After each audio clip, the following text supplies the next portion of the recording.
The Season 1 finale of Landman should change M-Tex's destiny, including a dangerous fracking plan for the Paramount Plus series. Taylor Sheridan and Christian Wallace built M-Tex, a fictional private oil firm based on Boomtown, their podcast.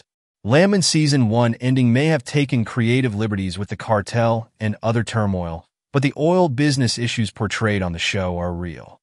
John Hamm played Monty Miller, M-Tex CEO and oil magnate, who died in the finale due to declining health. Tommy Norris and Kami Miller now run M-Tex without Monty. Tommy will manage the company for Kami, Monty's wife, who controls his riches. In Season 2, M-Tex's destiny is completely uncertain, creating an intriguing, dramatic dynamic. Monty Miller had intended to set up a $200 million farm-out lease arrangement for M-Tex, as revealed in the first season finale of Landman. A farm-out agreement basically states that a landowner will allow M-Tex to use their equipment to drill for oil in exchange for a large cut of the profits. Yet, the oil business is unstable and can have huge busts, which is a risk magnified when committing to such a huge sale. Deciding what to do after Monty's death was a big part of Kami's participation in the finale. Monty wanted to leave a substantial percentage of his fortune to a foundation or start his own, so he could give back to the world. She knew this was his life's work. Although Kami and her family could live well for centuries with $200 million, she is of the opinion that it would not be sufficient to create a foundation befitting of Monty's legacy or his aspirations. He requested the farm out, and therefore, that's exactly what they're executing. To put it simply, Tommy intends to gamble away the $200 million in the hopes of turning it into an enormous sum of $1.4 billion. Enough to make Monty famous and become the tour of the town. What matters to Kami isn't getting their hands on the cash, but rather making good use of it. One potential drawback is that they may go bankrupt, leaving Kami and her family with no money at all. Despite Tommy's warnings, she insists on placing the bet since she must honor her husband's wishes. As an alternative to going all in like Monty would, Tommy proposes that they may sell the farm-out lease to another company at a later date for a higher value. This would be their big move to cash in their chips and maybe triple their money. But Taylor Sheridan uses Landman to show how difficult it is to stop wanting to be rich. After all, a person who's earning money would always want to win more, even if it means losing it all. Monty appointed Rebecca VP of Exploration with the intention of utilizing her deadly instincts as a lawyer as a weapon.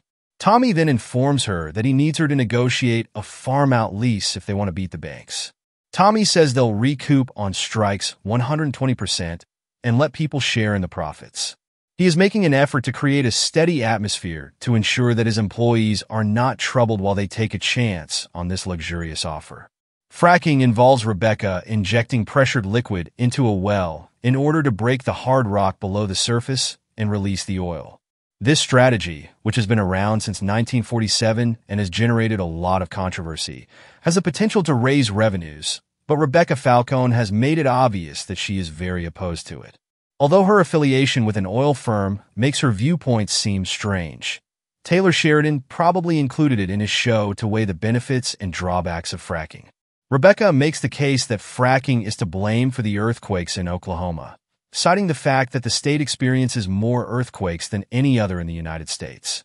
According to the U.S. Geological Survey, the source claims that 2% of the state's seismic activity is caused by fracking. In 2018, Texas had a magnitude 4 earthquake that was caused by fracking. Fracking does generate environmental concerns, such as pollution and contamination of local water sources.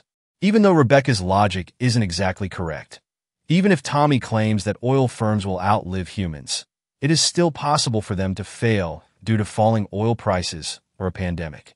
This poses a significant risk. While Tommy's employment is at stake, it is not his money that is at stake here.